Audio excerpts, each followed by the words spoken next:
This lighting isn't looking quite as good as it used to, but oh well. It's okay, I guess.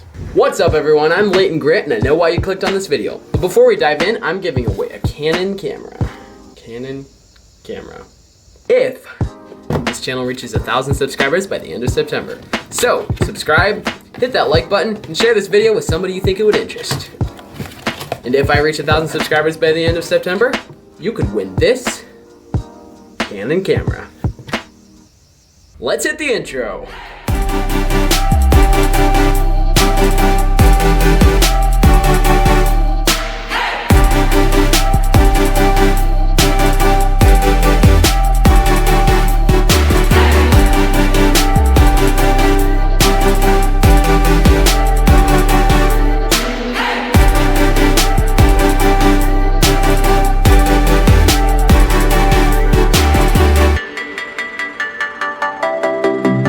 So before I start showing you guys the cameras, some of y'all are thinking $7,000. Isn't that a lot to spend on anything but cameras? Well, yes, but I've been doing videos for a lot of people that I need good equipment, including myself. So just to put it into perspective, the Sony A1, which is a great camera, I would take it, but it is $6,500 just for the body. No lens. So, for my type of shooting, where I might need several camera angles or just a lot of different styles of cameras for different needs, I can't afford to spend $6,500 on one camera. So instead, I was able to get a bunch of things for that much. And now you're wondering, how are you able to buy so much for that price? Well, a couple things. Number one, research. I have done a lot of research on what cameras I need, what are the best options for good deals, and what things I don't need. So I have done a lot of research on what cameras would be the best for me and other equipment. The second thing is buy used. Now I know somebody has to buy new, but it doesn't have to be you. Hey, that has a nice ring to it. You have no idea how much money I saved by buying most of my equipment used rather than new. So, enough intro and let's get to showing the cameras. Did you ever feel overwhelmed by the massive amount of camera equipment out there and wonder, what's for me? Well, you're in luck. Today, I'm showing my $7,000 camera collection, and to start off, you're wondering, what kind of shot was that? Well, in the past, cranes and jibs were something that were pretty expensive, but this company, Pro Aim Jib, is making them fairly affordable. This one can be up to 18 foot long and only cost about $500. I'll show you my setup on it. So, by the way, this is a Zhiyun Weeble S with an A7S on it. And I have the Zhiyun transmitter on the bottom. And over here, I can connect it right to my phone and control all kinds of things. Right now we just have it tracking the area around the table, and no matter where he goes, the gimbal is going to follow. So that's pretty cool to have.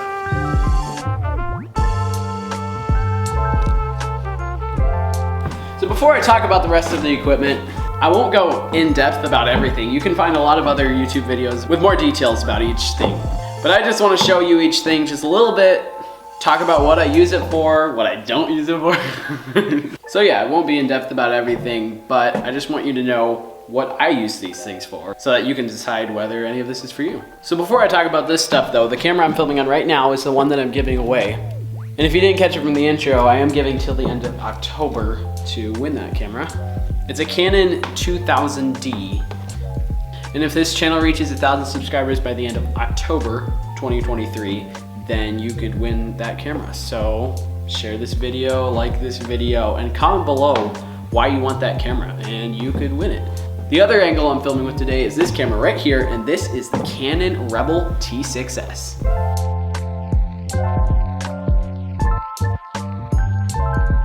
This was the first camera I ever purchased, and the award this camera gets is ease of use.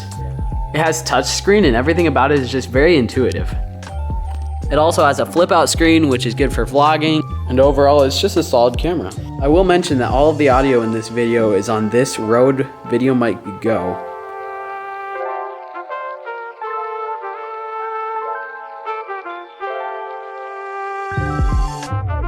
Ideally, for something like this, it'd be nice to have the Rode Wireless Go 2, if that's what it's called. But currently, this is the one I have, and it's worked great for me. Also, before moving on, I mentioned in the intro that I bought most of this equipment used. It saved me a lot of money. I added it up as best I could, and I paid approximately $7,000 for all this stuff. And if I would have bought it for the original new price, I would have paid approximately $17,000. So I saved like $10,000 by buying it. So that is a great thing. But you still do need to be careful and make sure that it's going to work for you. Before I got that Rode mic, I got this Rode Stereo VideoMic Pro used. And the way stereo works is there are two microphones inside of here capturing left and right.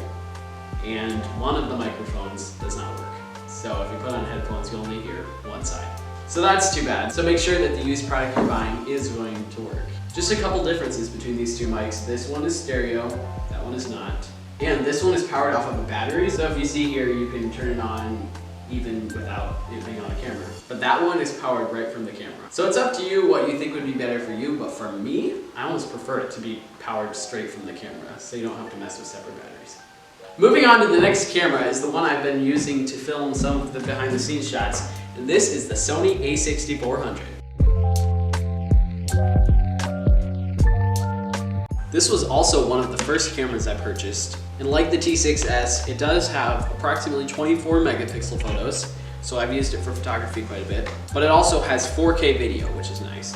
One thing to mention is that the a6400 does not have IBIS, in-body image stabilization, so if that's something that's important to you, I believe you'd have to upgrade to the a6500.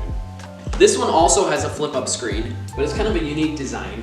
Instead of the standard flipping off to the side, it flips up above it, which is kind of interesting and it's fine, but the one time it doesn't work very well is if you try to mount a mic here or something, then it's blocking your view. So if you wanted to mount a mic to it for vlogging or something, you might have to buy a separate piece that comes off to the side or something. Overall though, the a6400 has been a solid camera for me, and this lens, by the way, is a Sony 1855 mm. Did that just turn off? Yeah. Like the actual camera? Probably ran out of battery.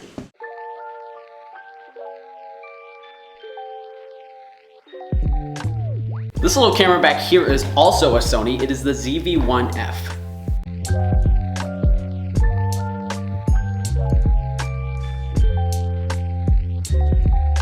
For how small this camera is, it is surprisingly good. It has 4K footage. It has that nice flip out screen to the side, which is great for vlogging. And speaking of vlogging, this is actually primarily my younger brother's camera, and it's perfect for him. He does vlogs on it. This little gimbal is the Zhiyun Crane M2. It's a perfect combination. It's surprisingly good.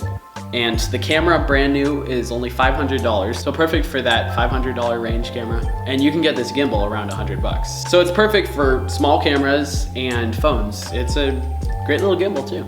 While I'm talking about small cameras, this little camera is the DJI Pocket 2. Now this camera is somewhat limited, but just being able to have that small of a camera on a 3-axis gimbal, and it's probably a similar camera to the drones, which I'll talk about DJI drones in a minute, it's pretty handy. It records onto micro SD cards, and it's a pretty fun camera to own. It can literally fit in your pocket, and you can get pretty good footage with it. So I talked about the Zhiyun Weeble S transmitter a little bit, but this little piece on the bottom of the Pocket 2 is also a transmitter. It's an extension, so you may have to purchase it separately or get the package that comes with it. But it's also very nice to be able to connect it to your phone and control it from your phone too. So I already talked about the Sony a7S and Zhiyun Weeble S a little bit, but I'll tell you a little more about them. This was the first gimbal I purchased, and it is a great one. I would recommend it to anybody as a gimbal for average sized mirrorless or DSLR cameras. It's surprisingly lightweight, and it can balance some fairly heavy setups. It has a nice design that this can be taken off and put up here for a nice way to hold it and for underslung mode. So yeah, this is a great gimbal, and I would recommend it to anybody for the average size camera. So I've always liked the Sony a7S series, and this is the a7S Mark I. I would highly recommend upgrading to the a7S 2 or 3 if you can afford it, but this camera is not bad at all. It is full frame, which is very nice. One of the most affordable full frame cameras out there right now. This is an older camera and it doesn't shoot 4K, unfortunately, but you can get some great quality footage out of it.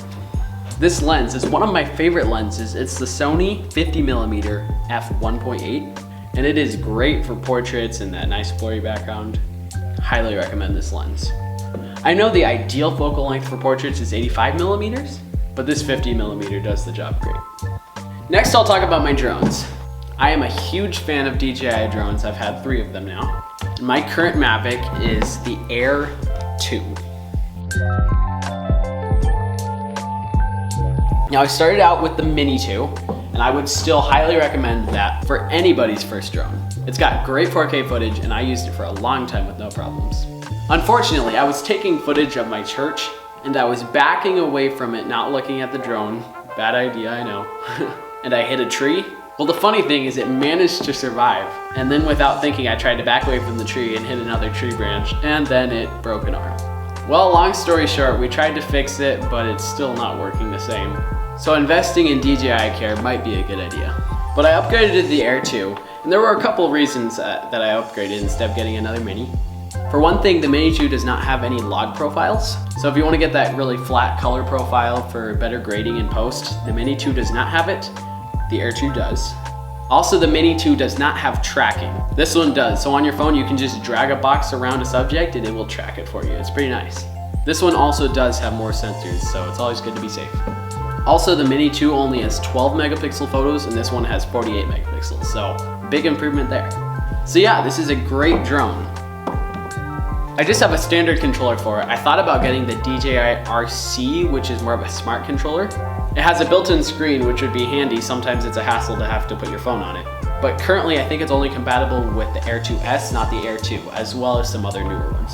Also, as I was researching the smart controller, I believe the screen only has 700 nits of brightness, and the average phone has over 1,000 nits. So something to keep in mind there if you're shooting in bright sunlight. Moving on to the other drone here, this is the DJI Avata.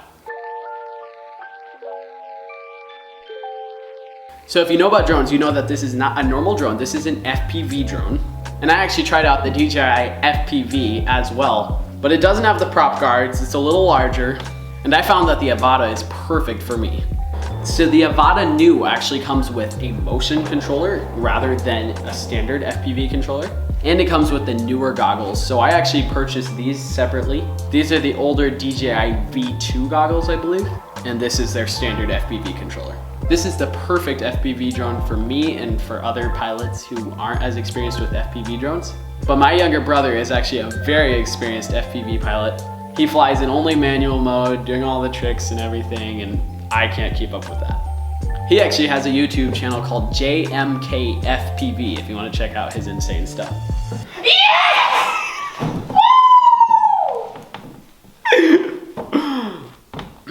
DJI actually offers a free app called DJI Virtual Flight. That's a great FPV simulator. So if you start with that, you can see whether you want to fly FPV before you even have to purchase one. My brother Justin actually doesn't consider this as much of an FPV drone. He has a 5-inch quad and he uses a GoPro Hero 10 for the footage. This is more of a Cinewhoop. His is more of a 5-inch quad. This is more of a Cinewhoop and his is more of a freestyle drone. So his has a lot more power and is great for all his stuff, but for me, this is the perfect FPV drone for me. You should check out his stuff. You should check out his channel. You should check out his videos. Similar to this lens, this is the portrait lens I use for my Canons. Pretty cheap, but does the job. Also, this is a handy little adapter I got that if you've ever seen anamorphic footage, this tries to copy that. And basically what it does is it switches it from your standard circular bokeh and makes it more oval shaped bokeh. Also, if you can see, there's a little thread in there that gives the sun flare those nice anamorphic streaks, so it's pretty cool.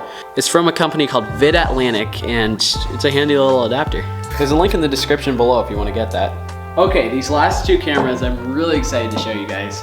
This rig right here I love so much. If you've seen my music video for I Can Only Imagine, it's on my channel and there's a link in the description for that. We used this rig for almost the entire video. It is so nice. This is the Blackmagic Pocket Cinema Camera 4K, also known as the BMP-CC 4K. It's about as cheap as you can get for a cinema camera, coming in new at around $1,200, and I got it for around $800 used.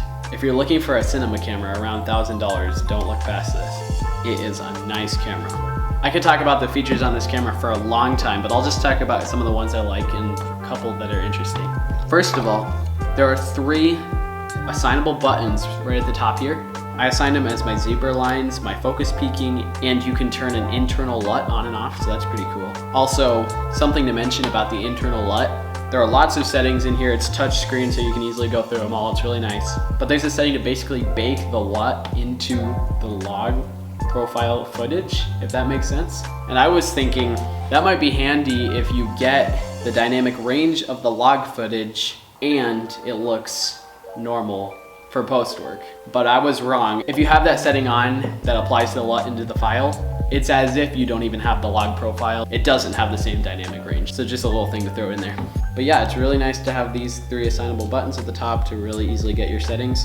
Just something to note, viewing the footage is a little tough. It's not great for going between clips, and it's not great for playback in camera. But that's a cinema camera for you. Actually, cinema cameras have great footage, but they're not always very intuitive within the camera. If you're wondering what this is not part of the lens. I'll tell you about the lens in a second, but this is just basically a clip-on matte box. So currently I have an ND filter in there. I also have the company Vid Atlantic that made the anamorphic filters also makes matte box filters. So the standard 4x 5.65 inch matte box filters, they make those too. And then it just comes off like that.